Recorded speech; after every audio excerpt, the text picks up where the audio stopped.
Counsel, the next case for argument is Loomis versus Cornish. Please proceed. Thank you, Your Honor. May it please the court and counsel, my name is Michael Gross. I'm appearing on behalf of the appellant, Will Loomis. And this is an appeal from the granting of summary judgment in a copyright infringement case, summary judgment granted in favor of the defendant. Mr. Loomis wrote a song entitled Bright Red Chords, and then the defendant released a song that sounds an awful lot like it, entitled Domino. And Mr. Loomis filed suit claiming the copyright infringement. The district court granted summary judgment, and we're here challenging that decision. The elements of the copyright infringement claim are proof that the plaintiff owned the copyright, which I think is, in reality, is undisputed in this case. And then proof of infringement by the defendant, that is, that the plaintiff's work was copied. Because there is generally not direct proof available of infringement or of copying, copying tends to be shown by circumstantial evidence. So let me ask this question. The expert did opine that these were similar, but he didn't say anything about whether they were strikingly similar. Now, I listened to it. Why is it that you did not put forward as an issue which would have gotten you around the access problem, that these were strikingly similar? Was it because the expert would not opine on it? I can't answer the question, and I apologize for that. No need for apologies. I just want to clarify. I don't know the answer to the question, and my assumption would be that if the expert, that counsel in the district court would have wanted to present evidence of striking similarity if the expert had that opinion. Right. That's what I surmise from it, because I guess one take on this is that, you can argue that the issue of striking similarity would have been something that would have been appropriate here, and it was something that would have been worthy of jury determination, and it would have gotten you around the access problem, which seems to be a big hang-up here. And I agree that if the expert had expressed an opinion of striking similarity, that should have gotten around the access issue.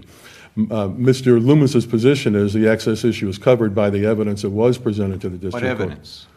Because frankly, from my perspective, that's the problem here. Is an astonishing lack of admissible evidence or something that looks like admissible evidence. It mostly seems to be his own say-so. There's a lot of Mr. Loomis's testimony, but there is also testimony. I'll focus on three access points.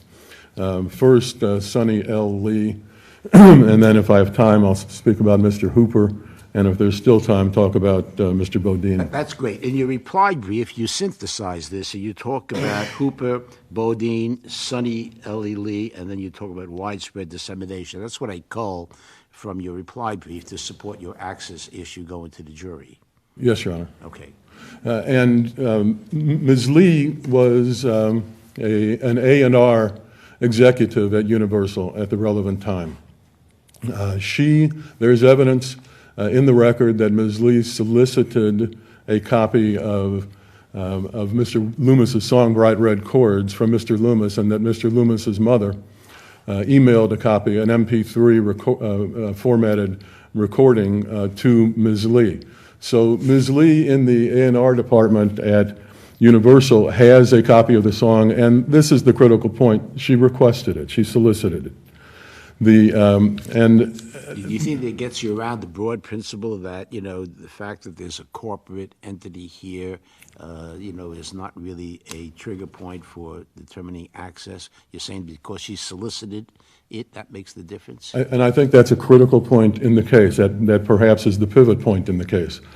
If we're going to be talking about Ms. Lee, and I chose to talk about her first, bare corporate receipt is one thing, and it's like flipping a switch when you have a corporate representative who solicits the material. The reason for the bare corporate receipt doctrine, which says that if all you've got is proof that somebody at the corporation received a copy of the plaintiff's work, the reason that doesn't solve doesn't satisfy the proof of access requirement is that if it could, then the plaintiff could create the access without the defendant knowing anything about it. But you flip that switch and turn it into something completely different when a representative of the defendant corporation solicited the material. It's not the same thing at all anymore. I agree with you. Do you think this would be sufficient to get the access issued to the jury, that alone? No, that alone wouldn't do it. There's also evidence in this case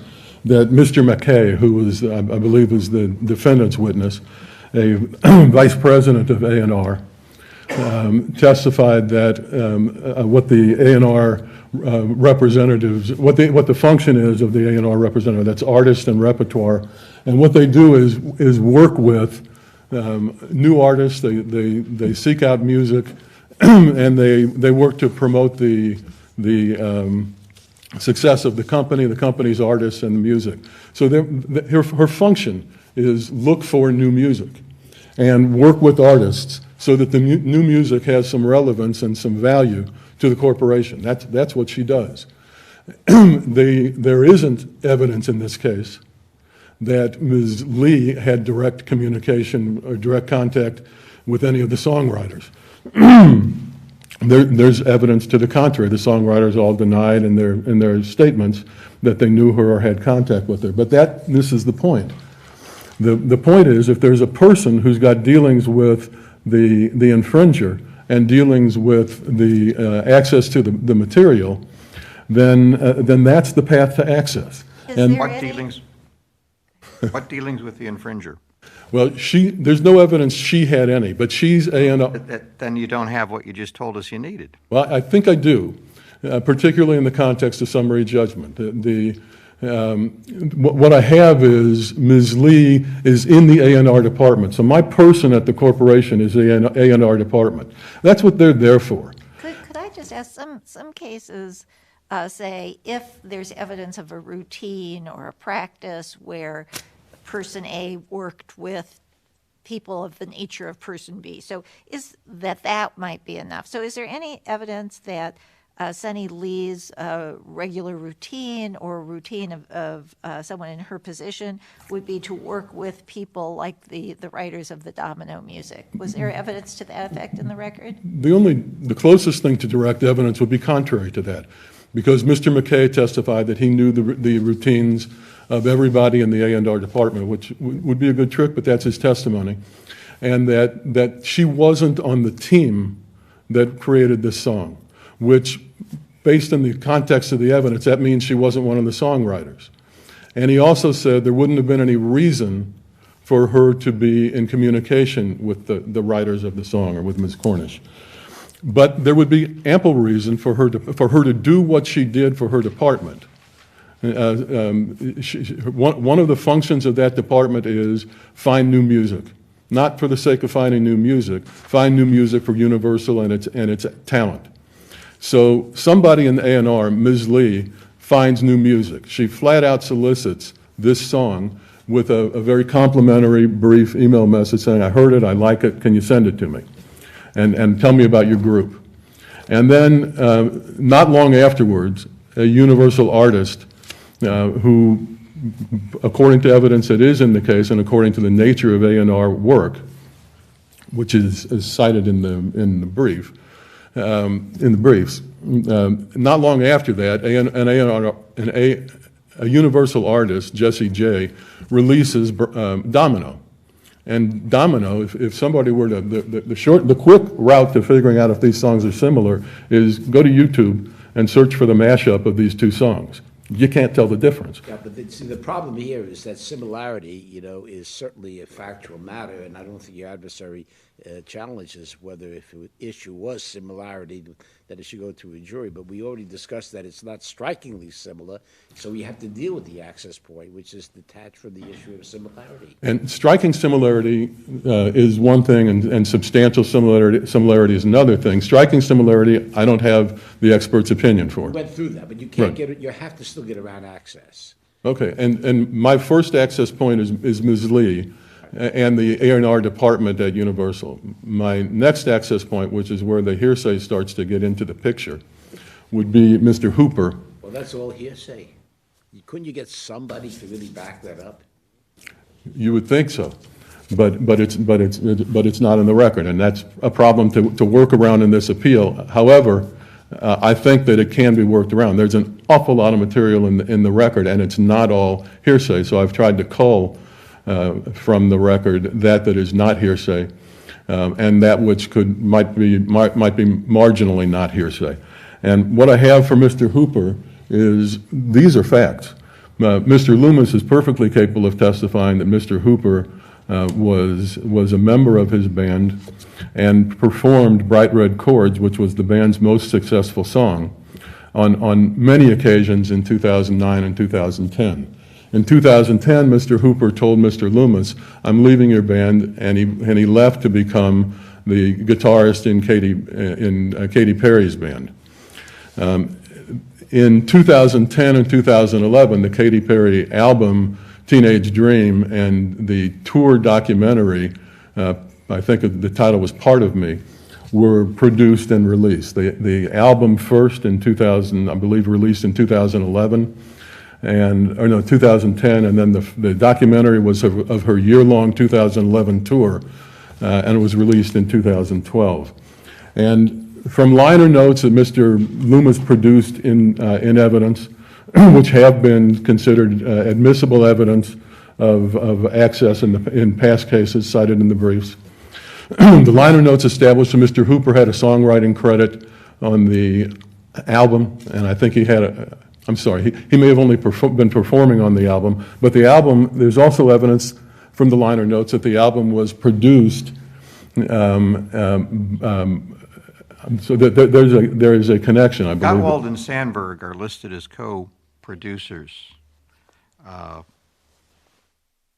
the movie. I think that's the connection you've... And I think that Mr. Hooper has a songwriting credit. So is there any evidence, because, I mean, a co-producer could be on the set all the time, have frequent contact with all of the performers, or the co-producers could be often someplace else raising money. So is there any evidence that there was any contact or any routines or anything that they worked on the same project together in the same place between Hooper and Gottwald and Sandberg? There's Mr. Loomis's testimony that while the album is being produced in 2010 at the studio where he worked that he often recorded at in Santa Barbara, that Dr. Luke and Max Martin and Mr. Hooper were working on the album at that same studio during that same time. In addition to... Knows that how? Excuse me, I'm sorry. How does he know that? He knows that because he's told that by somebody else. Well, a good part of how he knows that is that Mr. Bodine told him, and that's hearsay. But part of it is the timing. The album is there's a Bodine connection to the album, and that means there's a Bodine connection to Dr. Luke and Max Martin as well as Hooper.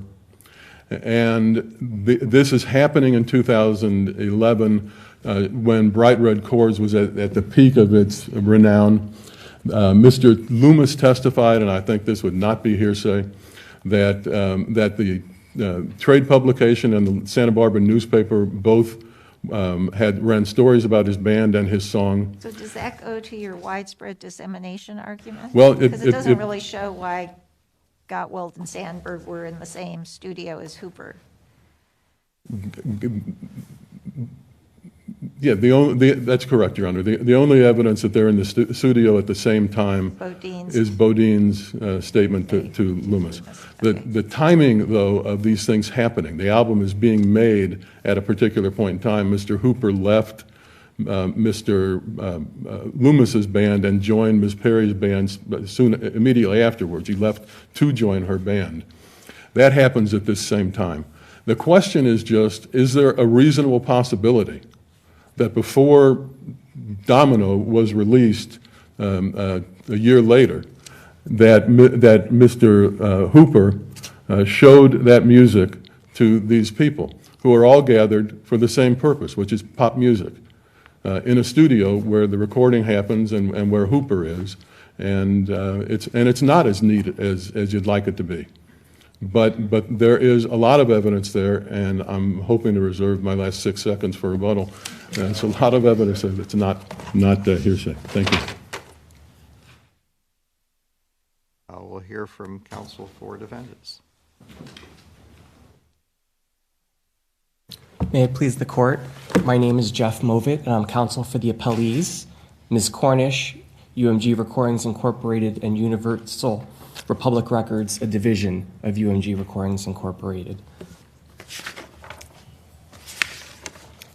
If I may spend the majority of my time talking about the access issue and then speak briefly at the end about substantial similarity, which we do submit there was a lack of evidence to establish substantial similarity, let alone striking similarity, which issue was. Along that you sort of concede that if the issue was substantial similarity, that would be a jury question. The defense do not concede You don't that. concede that. No, Your Honor.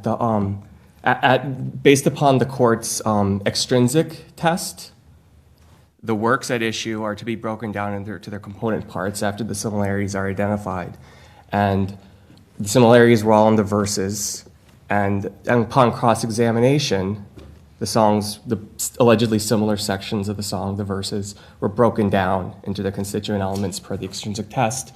And the plaintiff's expert conceded that each of those elements is common, not protectable, can't be So monopolized. let's talk about access. I'm Yes, a Your little Honor. bit concerned about this corporate receipt Yes, Your concept. Honor.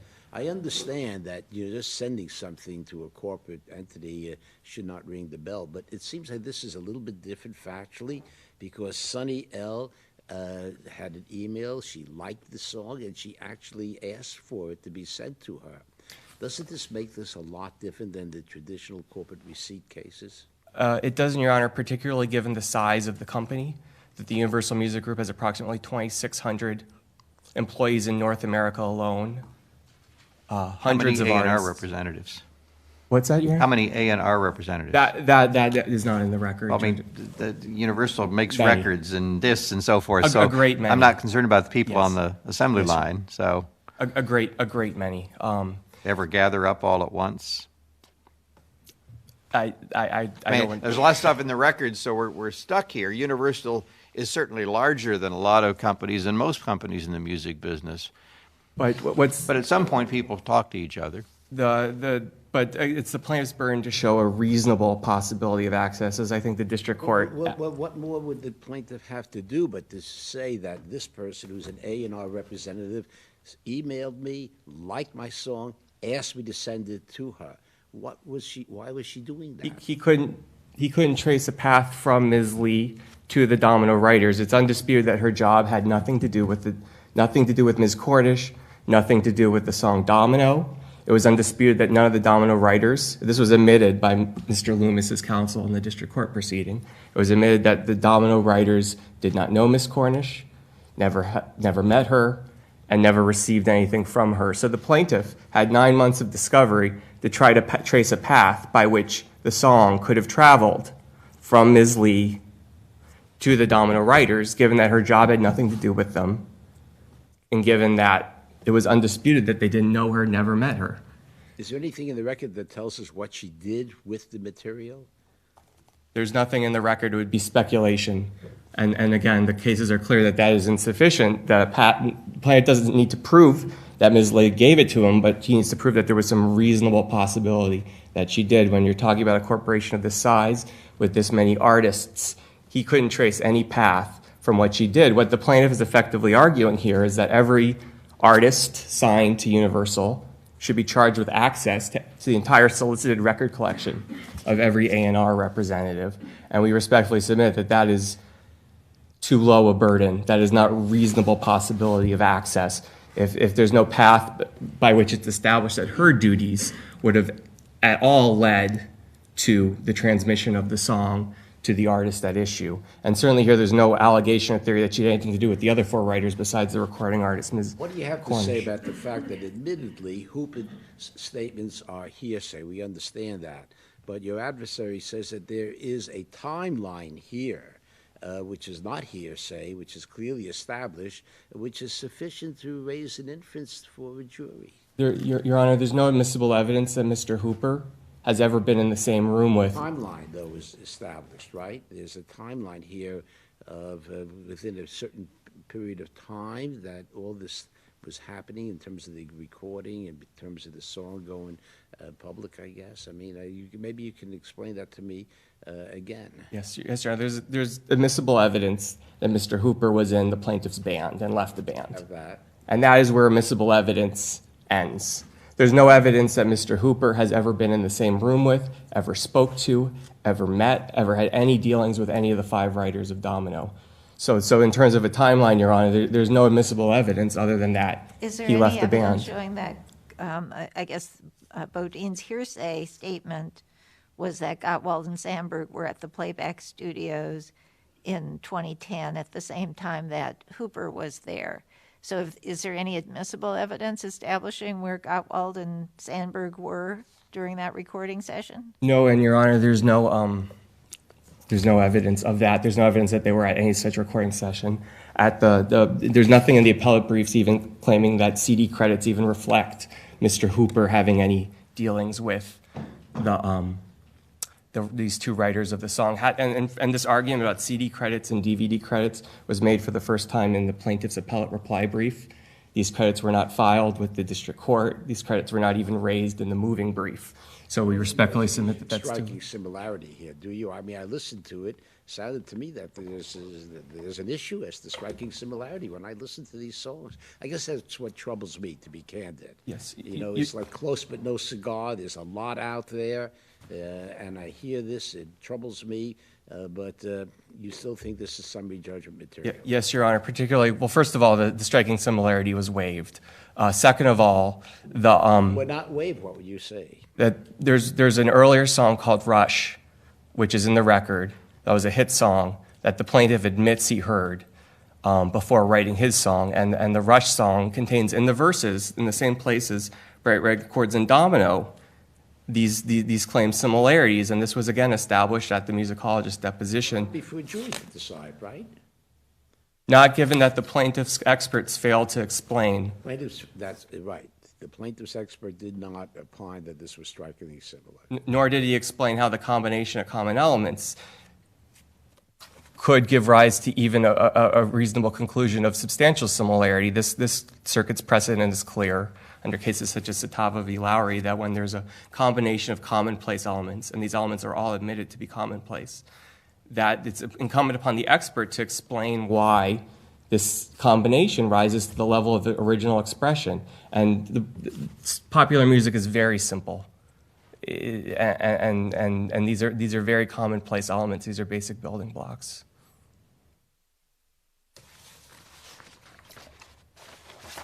And with respect to, if I may turn back to Ms. Lee and that theory, the Sixth Circuit looked at a very, very similar set of facts in the Jones v. Blige case. And in that case, the Sixth Circuit found that there was no reasonable possibility of access. Here again, there was an allegation. There was actually sworn testimony that the song had been solicited by an A&R representative. But here, similarly, no path could be traced at the end of discovery between that representative and the artists who made the song.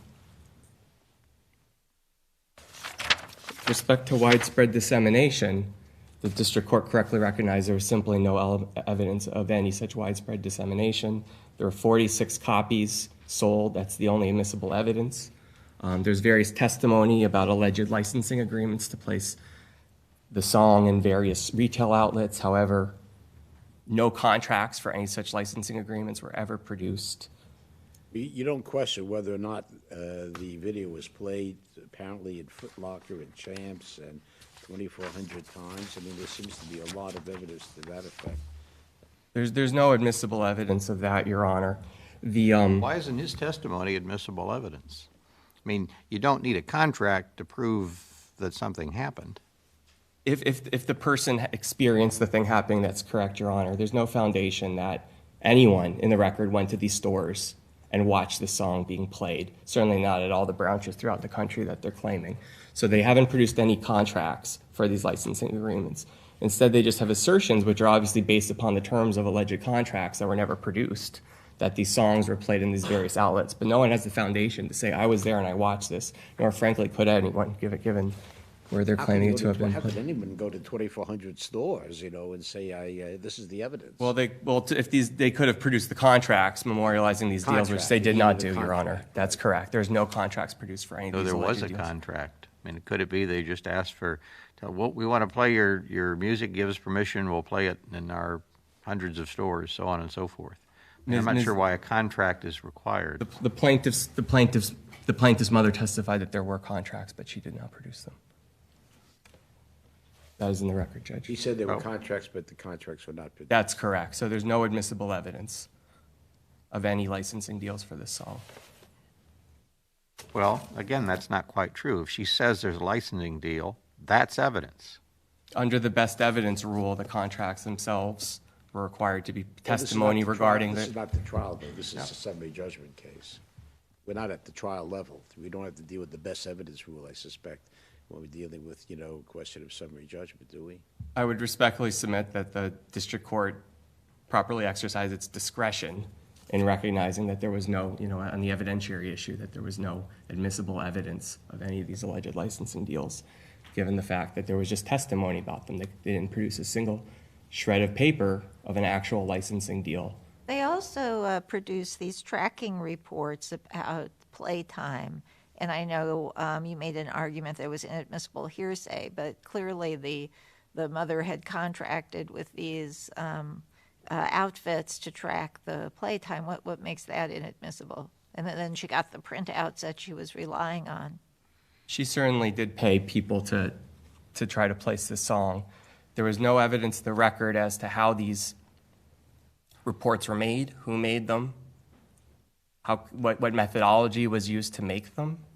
And that's really telling, given that one of the gentlemen that she hired, Mr. Gesner, filed a declaration and didn't attach these documents and Would that explain be how the they were subject made. of cross-examination at a trial? After 9 months of discovery, Your Honor, we respectfully submit that there's a higher threshold to show access, particularly given that even if there were these commercial placements, under the art attacks case, it says that it's not enough to get your work out there. It has to be out there in a way that people would notice, people would pay attention to. There's no evidence in the record that even if, for the sake of argument, the song was placed in some retail outlets, what time of day it was played, how loud it was played, anything that people would actually pay attention to it. Because in the art attacks case, similarly, the allegedly infringed works, visual works, were placed at fairs attended by millions of people. But the Ninth Circuit held that there was no evidence that people would have paid attention to it. But it's some evidence, and if you combine that with all the other so-called bits and pieces, you might say, right? Can't you sort of put it all together and let the jury sort it all out? I'd respectfully submit that 0 + 0 = 0, Your Honor, that he has a series of theories, none of which are backed up by any admissible evidence.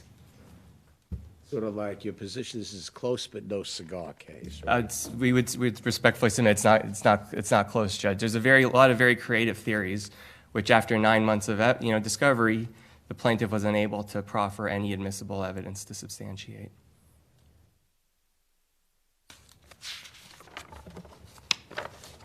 And just finally, Your Honor, to the extent that the theory is raised regarding Mr. Bodine, that was waived, that theory was not. As we set forth in the paper, some of the theories raised in the papers regarding Mr. Bodine, regarding an individual named Sean Walsh, an individual named Stan Hollander, were not waived and were not raised in opposition to summary judgment at the district court level. In fact, the plaintiff admitted in his response to the statement of uncontroverted facts that there was no admissible evidence to support the theories regarding these gentlemen.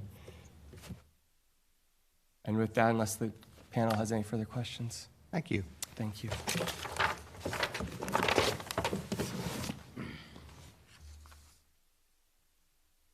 Well, you have a few seconds. You can take as much as a minute, but not more than that. I guess it's up to you. You don't have to answer this, but I'm just curious to hear about this timeline again that you think supports an inference of facts that should go to the jury. The timeline, You mentioned this timeline that, about when the music was there, it was out there in the market, so to speak, it was at the studio.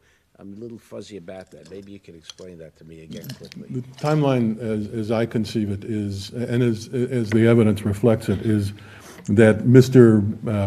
Hooper leaves Mr. Loomis's band at particular moment in time and goes at that point to become the guitarist in Miss Perry's band.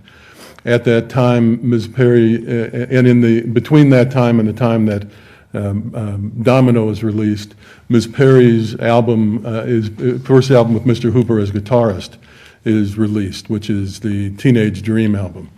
The 2011 documentary is of the tour of Ms. Perry's band, now including Mr. Hooper, that year-long 2011 tour.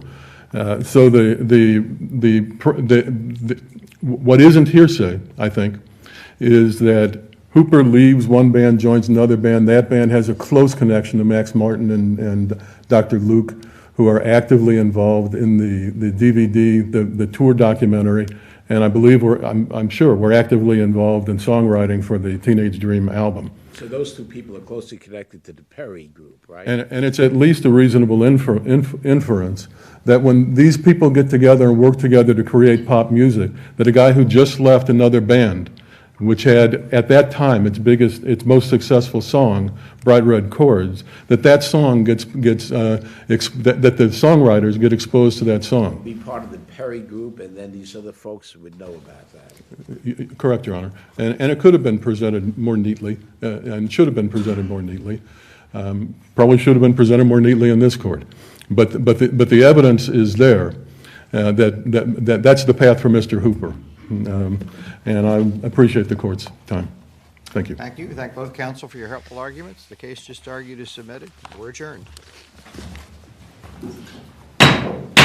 All rise.